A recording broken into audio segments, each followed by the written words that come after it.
very minor changes to that bill. We'll need to vote to accept them or not. Accept them, I imagine. Once you see the changes, I don't think anybody will feel there's any need to debate that. And then I guess, I don't know whether it'll be on, it's not on notice today, so it'll be a couple of days, I think, before you have to stand up and report on it, but that will come. Then I think our work with actual legislation this year is probably done. The cannabis bill that we had some conversations about may come through here, but given the timing, I'm not sure if it will have time or not. So. Is the Senate looking at their Senate miscellaneous that passed? Yeah, that's, I think it's on their notice calendar, so we'll have that tomorrow. So they already run it? No, I think they have it tomorrow, I think. Oh, I was wondering if the committee concurred with our. Oh, yeah, no, I don't know. Haven't heard back. Hey, do you want to come up and join us? Yeah. You should want to shift gears. You're having some fun.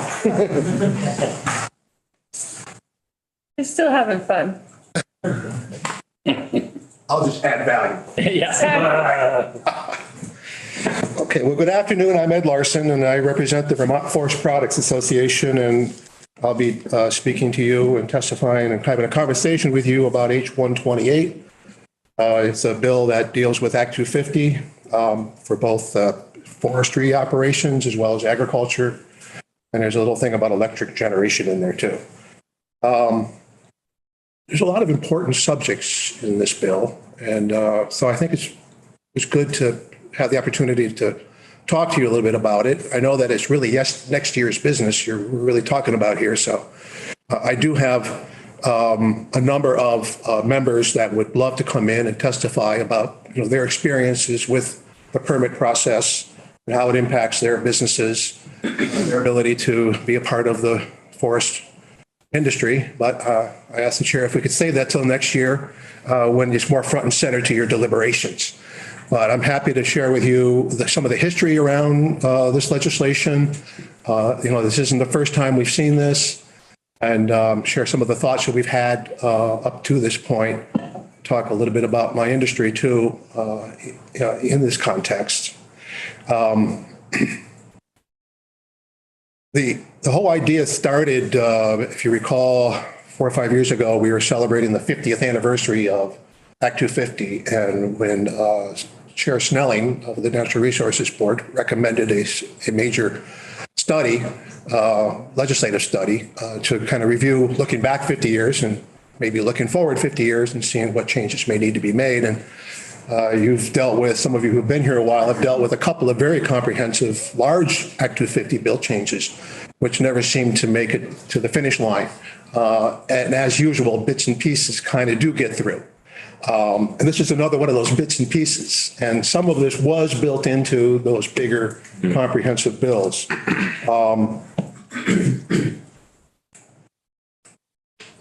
We found ourselves not supporting those big bills because of some of the things that were in it. And it was very natural that many of my colleagues, counterparts, lobbyists and interest groups in other sectors had some of the same concerns because of their other things that were in it, which is why these bills fall apart. By the end of the day, people begin to realize that we're not getting the support we need to get this through. We were kind of put into a position of a trade, of a quid pro quo, and it wasn't something we could swallow. The piece that is not in here that you will see, again, I'm sure, is the whole idea of forest fragmentation. Now, we're not a fan of forest fragmentation necessarily, but we are a very strong proponent of protecting property rights. So that's the rub that you find when you're trying to regulate land use and to limit the opportunity for landowners to make certain choices infringes upon their property rights. So we get into a bit of a dyslexic position, if you will, on that. It is true that the larger the parcel, the easier it is to manage. You have a single landowner making decisions for a larger piece rather than having several landowners managing smaller pieces of that whole. So we get that. There are economies of scale. So we understand that. But is it important enough to compromise property rights? And so far, the people I represent have not found that to be true.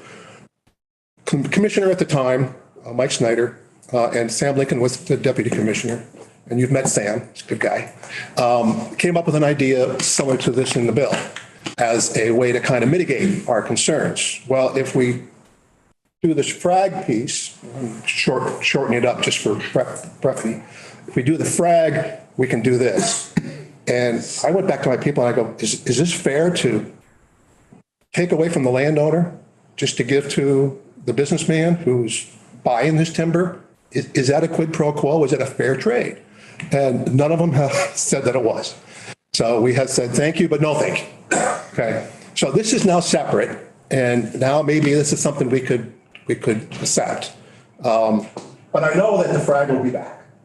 Okay. So just anticipate that. I'm going to be all behind this, but then when those things, other things come in, forced to make that trade, we're going to find ourselves in the same box we were in. You're going to find yourselves, looking at the competing interests and how you're going to resolve that. So just, I'm kind of preparing you that it's not going to be as easy as what you may see here. Representative Sims is very clever, and you really admire her work on this. Representative O'Brien, question? What does the frag piece look like? Well, it changes Act 250 where it adds a review if you were to build in what they defined as a forest block or habitat connector. So the land had to be identified. And if you were going to build in that identified land, you needed to get an Act 250 permit. It could be a single family home, or it could be a business, it could be anything. But it had the same triggers. In other words, 10 lot, 6 lot. 10 lot in a zoning town, 6 lots in a non-zone town. Still had those same triggers for subdivision. But, obviously for any commercial building, it could be just a single business triggers Act 250. So it required that you reviewed that project for how it impacts that forest block or a habitat connector. Okay. Representative Templeton. So I guess the implication here is that such a facility would be built near a forest or, right, and perhaps creating a block. Is that the ideal location for such a fort? You're going right to where I'm going. Yeah, okay. I'll let you go there then. I'm going to go there. I just wanted to kind of set the stage, let you know, how there's dynamics here, how all of a sudden you can see Ed Larson go from yes to no. Okay. Like that. Right. Okay. Anyways, this is a carve out. Okay. You are taking a specific sector and you're giving them special treatment, and only a portion of that sector, smaller size sector. Okay. Carve outs, again, that kind of rubs us the wrong way too. No matter what sector you're in, if you meet the criteria, if you meet the local zoning requirements, you should be allowed to do what you want to do. Again, I'm going back to property rights. So we aren't a fan of carve outs necessarily. Okay. We are unique. Forestry and agriculture are unique. I mean, we're adding value to raw material coming from the land, from our land, and that's special. And it makes sense that we build near our natural resource, near our resource base.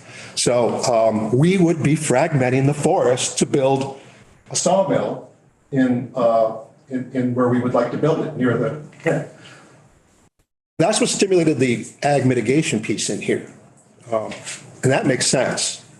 I build a sawmill on 10 acres. It's prime ag soil. Okay. I have to get an Act 250 permit. In that Act 250 permit, they look at the prime ag soils as one of the criteria. And if it's deemed that it is a prime ag soil, then they put you into a mitigation regime. You're all aware of how the mitigation works, I think. You can ask me questions or ask Helen or someone. This says that we have mitigation, but it can only be a 1 acre to 1 acre. So if I build on 10 acres, I need to protect, preserve, conserve 10 acres either on site or somewhere else, or give money to a land trust or the Housing Conservation Board that does that. It's equivalent in money, okay? There are in law 2-to-1 ratios and 3-to-1 ratios for certain types of development. So this is just saying to the commission that any operation of this nature can only be a 1-and-1. Well, let's look at it this way. If I take 10 acres of prime ag soil out of production, build a sawmill, that sawmill is providing a service to tens of thousands of acres of forest land surrounding that mill, okay? We're protecting a lot of prime ag soil by virtue of existing. So if you look at it that way, there should be no question that there should be no mitigation. It's being mitigated by the fact that we are offering money to all the landowners surrounding us for their trees to keep their land forested, therefore protecting the soils. So that's unique. If I'm a steel mill, I can't sell it. All right? But a sawmill, you can. So the mitigation piece, we like that, but it should be 0, not 1-and-1. It should be 0. There should not be a mitigation on prime ag soils.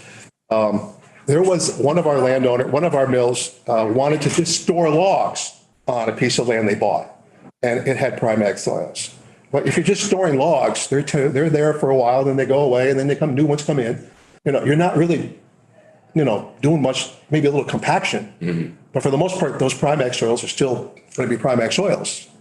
So eventually, after a lot of arguing and twisting and, all that, they managed to waive the fact that she didn't need to mitigate those few acres for prime ag soils because it's just a storage yard. It's not a building. It's not anything permanent.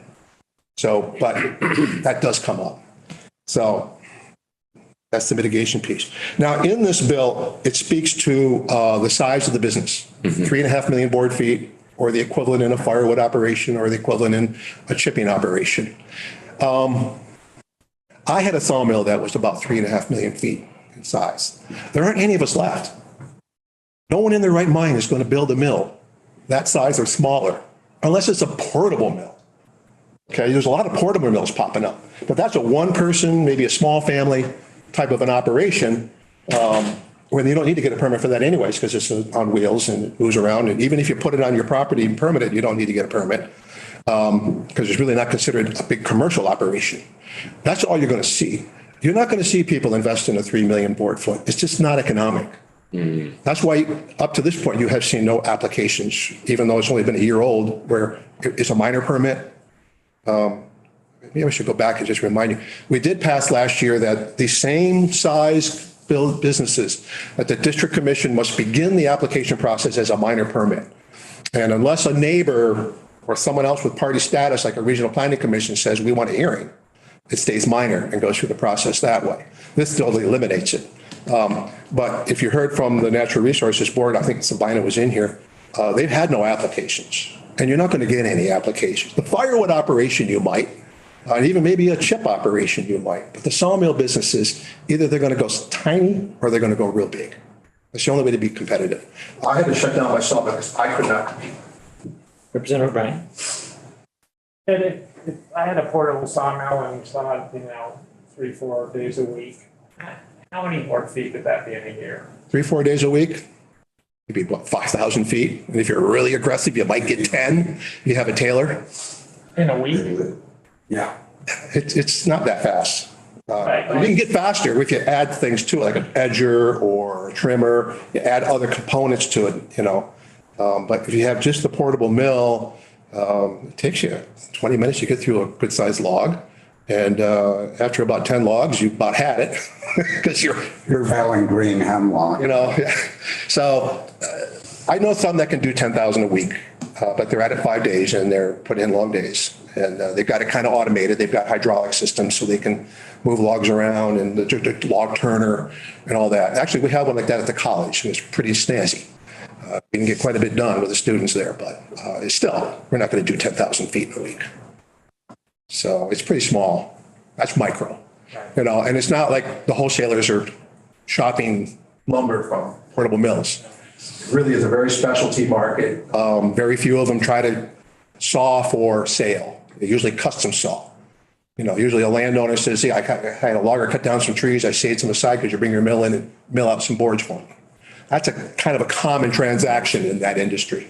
So, and we don't even have any portable mill owners that I know of that are members of ours. They aren't looking for advocacy. They're not being impacted at all, really, just economically, but they're not being impacted by laws. Mayor Templeman? So we're at the crossroads between two industries, the building industry and logging. So 3 million board feet, what does that equate to in square feet? Like, I'm trying to get you know what I mean? Yeah, how can let's say you have a truckload of logs with a tandem on it, so it's a big truck. You're going to get maybe 5,000 feet of hardwood on it, maybe 7,000 or 8,000 feet of softwood lumber because it's lighter on it. That'd be equivalent of about maybe 2 to 3 truckloads a day of logs.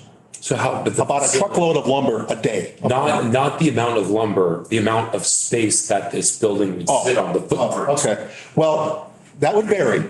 Now, the mill I had in Cabot, I had 11 acres. Okay. And I didn't need all of it. I only needed about half of it for the mill, the building, log storage, lumber storage, and loading areas, things like that. So you could do a mill that size on a 5-acre piece of land. Pretty efficiently. But you're saying that this is maybe too small. What It's size? the economics. I Impact. get that. So what size would be the sweet spot, Right. right? And then how big would that be as far as square feet go or acres? Well, of the 17 mills we have left, I don't know the average production, but I would have to say it's into between 12 and 20 million feet. Between all 17, 12. There's a couple of them that are above 30 million feet. So Jed might even know more. each one's about 1 million feet then, production. Or, oh, no, they're 12 to 15 million at the small side, 20 to 30 million on the middle to large side. And how big are these? They're sprawling. If I may give some context. Yeah, and I'll just say to clarify, I think you're representing Tom, just trying to get a sense of The footprint. how big. How big, an area. Any existing. Well, I can give you 2 examples that are in our region that are surviving. And let's talk about P&R lumber in Wolcott on Route 15. It's about 2.8 acres. And I think Ed's correct. They are in about the 3 million. Yeah, they're in that same category I was in. Right. They have a dry kiln, they had storage sheds, and a planer shed. So it's a vertically integrated. It takes raw logs, processes them, dries them, dresses them, and serves a retail market. So it's pretty sophisticated on a small footprint. They're one of the few that size that's still in business. That's right, but there were hundreds There were a lot of us. And that's not 5 acres? last, A little less than 5 and acres. it's tight. But I think he stores off-site a little bit because he doesn't have the room for everything. And then the other one, good example, Ed, would be Fletcher, LSF Forest Products. They are not as sophisticated as P&R. Do they have a dry kiln there? I don't think so. No, they store the logs, they process, and they custom saw, particularly a type of timber for timber framing. That's their specialty, but they're all softwood products. And I only bring this up because the goal in this bill, why we need housing, we need construction here, why can't we produce it locally where it can serve the local market?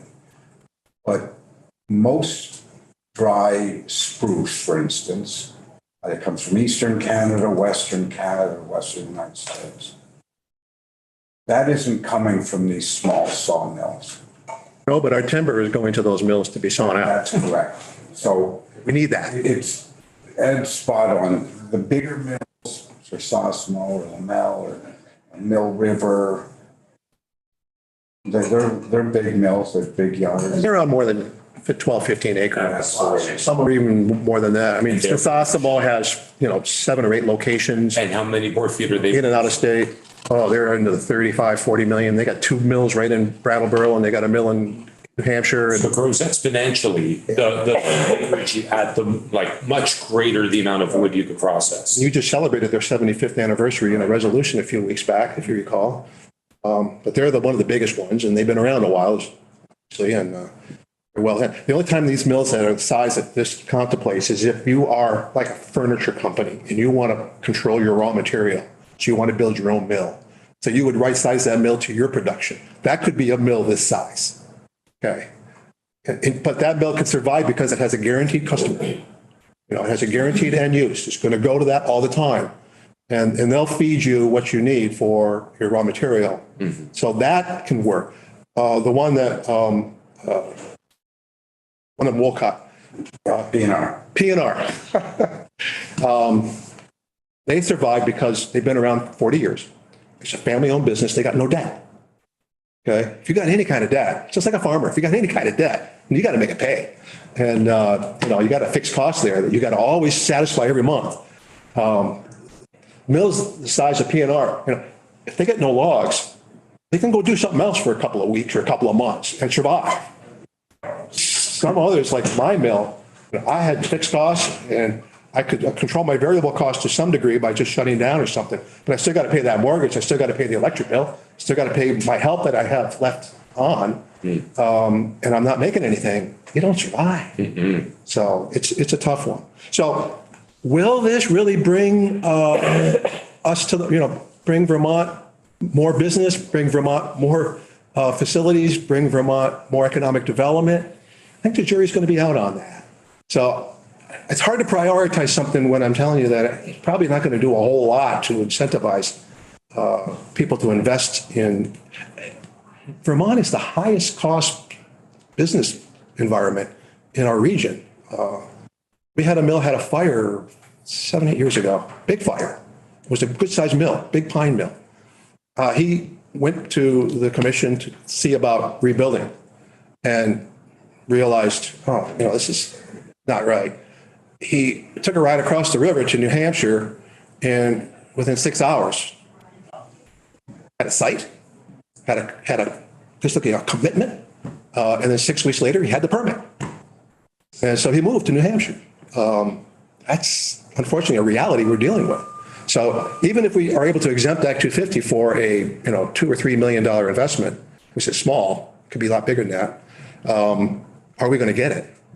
If the cost of doing business is side by side. So there's a lot more involved in economic development than just trying to relieve the permit piece. As attractive as this is, I'm just giving you some reality to how we will respond, how this industry will respond. And then the other sectors are going to go, well, why them? So then we're looked at differently by our colleagues in the business community in the other sectors. We used to tease the ag folks, the ag lobby, what exemption did you get today? And so, it was fun to do that. But again, ag and forestry are unique. They have a unique value system and it should be treated different. There should be a different path for that. That I do agree with. But, can we make a path that will actually succeed, grow that industry, keep us manufacturing, keep manufacturing jobs in Vermont, grow manufacturing jobs in Vermont, allow for landowners to have a local market for their wood? Yeah, we'd love to do that. But I think we need to be more expansive than this. We need to be bold. And then you're going to really hit into all the other folks on, all the other pressures you're going to get, So this is not an easy one. Representative Templeton. So maybe this is too nuanced for this particular more general conversation, but I'm thinking about labor. You build a large facility, you need more hands on deck, I'm assuming. Yeah, usually. So you would want to build such a place in a more urban population or more densely populated. To get employees. Yeah, to get the employees. Right. But then the ideal here is to place such a mill near the source of the wood. So there's a little bit of a competing interest there. So the reason I ask is because, how this bill pertains to the construction of a mill and your issue regarding fragmentation. If a mill is placed in a more densely populated area, we're probably not as concerned with fragmentation and if that millwork placed close to the source of the timber. So the sweet spot just isn't about the size, it's about the distance from population zones. And so there's a lot of nuance here. Well, I think there's enough population centers scattered around Vermont where maybe we could get the people if they're there to work. I mean, Okay. we're all hurting for employees, everyone, all the sectors are. So this isn't new for us. NIMBY's pretty strong when you get into the developed areas. Sawmills are pretty noisy, as well as chip operations. In fact, chip operations are very noisy. So, they're not going to want them in their village centers, obviously. They're not even going to want them in their more suburban areas. They're gonna want them out of the way, or have sound barriers that are very, very expensive. We have one that's dealing with that right now. That's just Osmo had to deal with sound stuff a few years back. And it wasn't cheap. So the other piece in here is that generation piece in the very back of the bill. It's almost got a little bit of an irony to it. See, when I had my sawmill, I was drawing about 600 to 700 kilowatt hours as a draw. It's about what my power usage was. When Green Mountain Power came to me and said, Ed, we're going to put your business on demand rate, which is a different way of billing. It's a different way of measuring my consumption of power. And it would have tripled my rates. It literally would have made my business from a tiny bit of profit to keep me going to a huge loss. So I shut down. Before I shut down, I tried to find a generator to get off the grid. And I tried to find the right kind of generator that would produce enough heat so that I could actually have a little kind of mini dry kiln. So when I make electricity, I can capture the heat and dry my lumber at the same time. A couple of mills have been doing that very successfully. I couldn't find one soon enough before those electric rates were going to be coming at me. So I went to the bank and made a deal. Let's just fold this thing and get out of here. I don't want to go bankrupt. Anyway, that's my story. But this is a 500 kW generator. So I was a 3 million board foot mill, which hits the Act 250 permit exemption. But in the same bill, if I want to put my own generation in with a diesel generator, a 500 kilowatt or big, I was looking for a 650 when I was shopping. I'd have to get an Act 250 permit for that generator. So is it really helping? It's defeating the purpose of the exemption for the building and the plant. But the generation piece, I need to get a permit. That's what I'm reading here. And Ellen DeGeneres kind of confirmed that that's what I'm reading. I'm reading it right. So. Representative Ryan, Representative. And just to talk about sawmills, made me think of Granville, which originally had wooden bowls and then it made Scrabble chips. So Cindy Hill. was it global markets that shut them down, or labor force, or size? What was it in an example like that? Which reminds me, Weston had a wooden bowl. That was a neat, nifty little mill. They had antique equipment that were still operating, making beautiful bowls and also making clapboards. And it was really fun to go and watch them. And I knew Cindy Fuller and her family. It was the general cost of doing business. The other thing too is the national forest got bigger and bigger and creeped all around them. So now they were surrounded by national forest and they weren't cutting any timber. And the lumber they needed was right in their backyard and they couldn't get it. So they had to import wood from further and further away. And they just said, why? We want to retool and it's just not worth it. So they stopped. That's the reason why. I remember that was about 25 years ago. Yeah. Same thing happened with the plywood mill further south on 100 on the other side of Rochester. Right. Remember Weyerhaeuser? Hancock. GP, Hancock, Yeah. all kinds of different names, same thing. Yeah. I could go on about, that was Eaton Lumber in the heyday. Hancock, and then it went to Weyerhaeuser, and it's all gone. That was gone.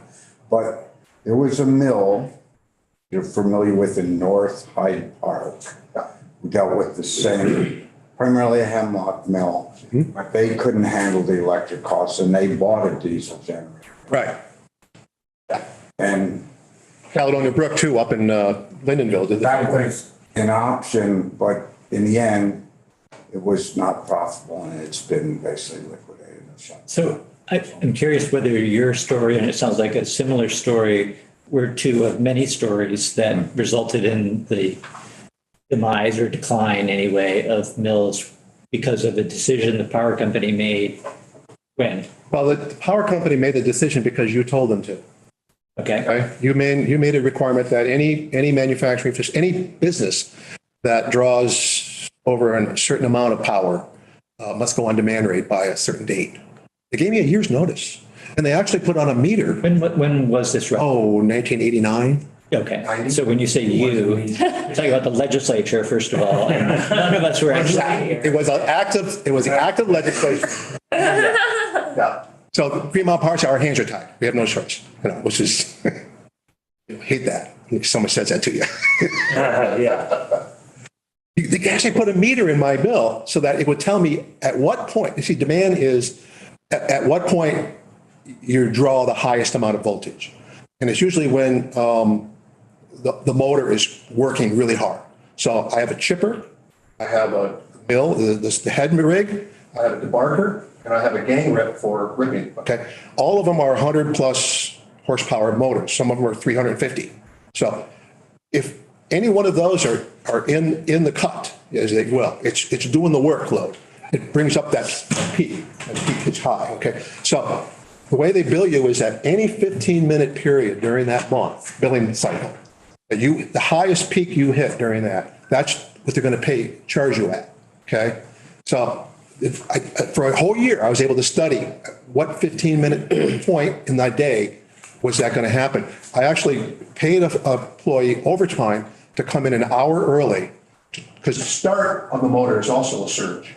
To start each motor 16 minutes apart, okay? The big motors. Get them started so that by 7 o'clock, when everyone else is there to saw, the things are running. So it reduces the peak during the morning.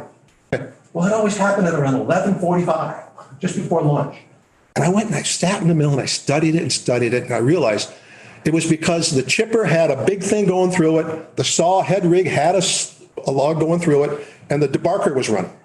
So you had 3 of those motors working at the same time. That drew the spike.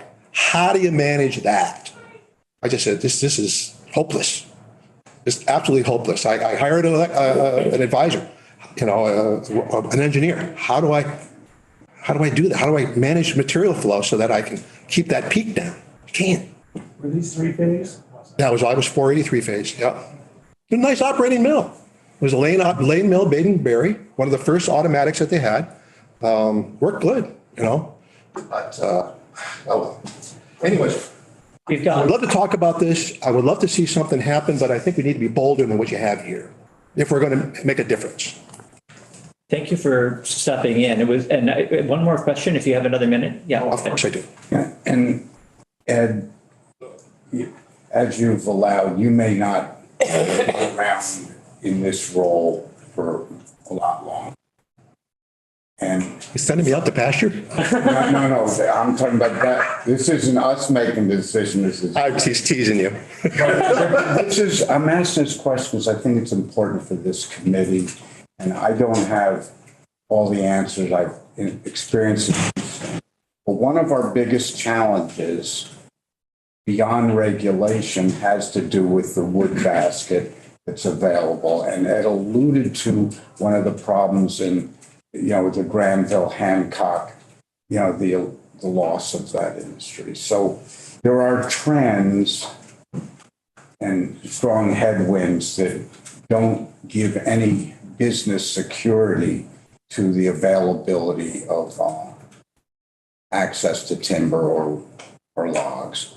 And that has to be a real consideration when someone's making a $10 million or $18 million investment that involves a lot of energy costs and capital costs, regulation costs, regardless.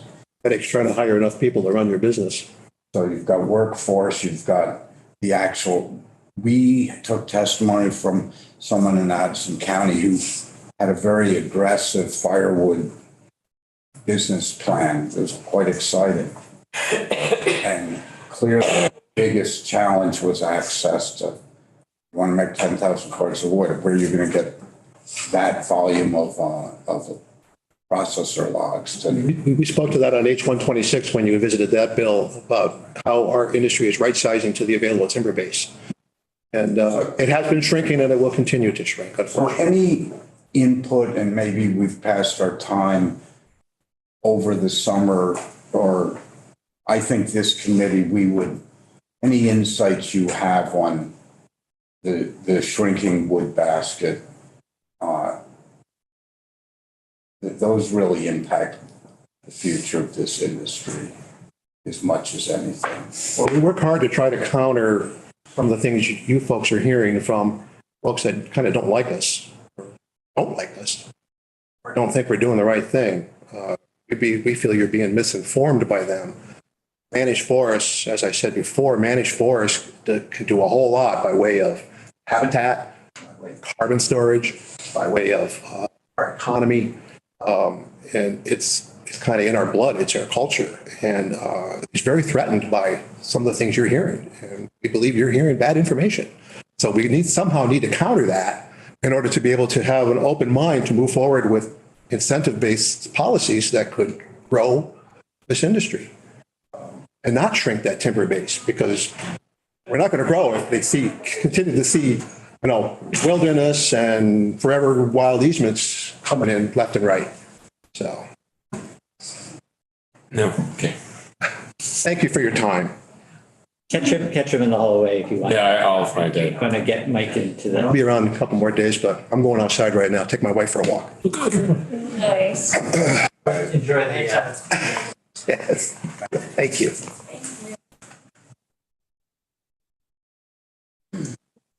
Oh, Mike. Good. All right. so now 472, H 472. And what's the status of it? Like, I know that it's moving around still in the Senate and, It's on the notice calendar today. It's up for action tomorrow.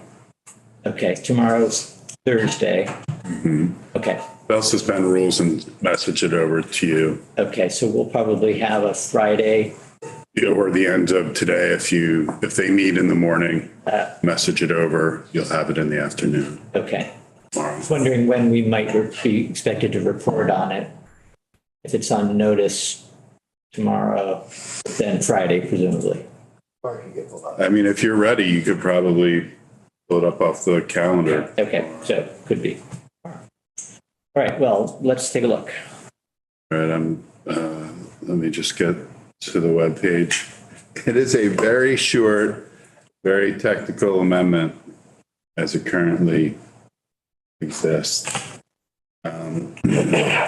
We have anything on our Uh, Wednesday calendar for this bill? I don't know, do we have it on our page? Yeah, the amendment's posted. I did send you the Zoom link if you're interested in sharing. Sure, I'll do that. It's on our page. Thank you. Our Ira. documents and handouts. That's really short, huh? Yeah, it's real technical amendments that were in the apiary sections. Those were the sections that where there was gender conformity language being changed. There was just some extra words, Hives to frankly. colonies, is that too? Pardon? Changing hives to colonies, is that section too? Yeah, it was that section, but that wasn't the changes that were made. It was, sorry, didn't run on since like 9:00. The first change was in the apiary inspection language, and it had said the secretary or the secretary's inspectors. So there was an extra or. And so that was struck. The word or Yes, twice, okay. shows twice. And that same change is made in 6 PSA 3025. So the secretary, his or her, struck or the secretary. So or would have appeared twice.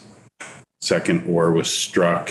And then in 3031, the apiary section on right of entry there needed to be it says the secretary or secretary's inspector. It needs to say the secretary or the secretary's inspector.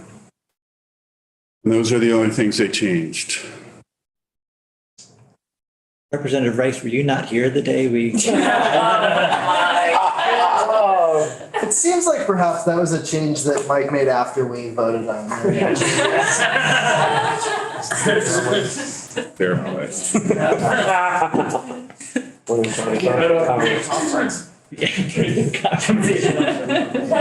I will caution that they're not done. They're not done, right? Okay. Right? It hasn't gone to second or third vote yet, so you never know what's gonna happen. Right. So we're not taking a vote because we don't have it and we don't even know what it will be when we do. But if we don't see any further changes, we could go ahead and vote it out once we have the bill back in the House without having you come back in, Mike? Yeah, I think if they don't do anything, you could probably, whomever is going to respond to their proposal could just stand up on the floor and say the committee reviewed and straw vote, whatever it is, and you concur with the changes. Okay. But it's voted out of Senate Ag? It's gone out of Senate Ag, and now it's in. Yeah, it's on the floor. It's on notice calendar. It went through appropriations. And now it's just, they could take it up theoretically this afternoon when they go back. But I don't think they will. Any other questions? No.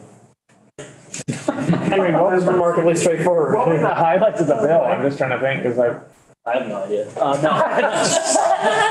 No, there was most of it was on these. There was the nurseries part in there. oh yeah. Fairs. Fairs was, yeah, Yeah. a lot of salmon fairs. Nurseries, bees. There's some processing. There was a change of word. Oh, right. Processing. Slaughterhouse. Fairs were the big thing, I would say, because they had been appropriating money without authority to do so for 3 years. On the branding. Branding was.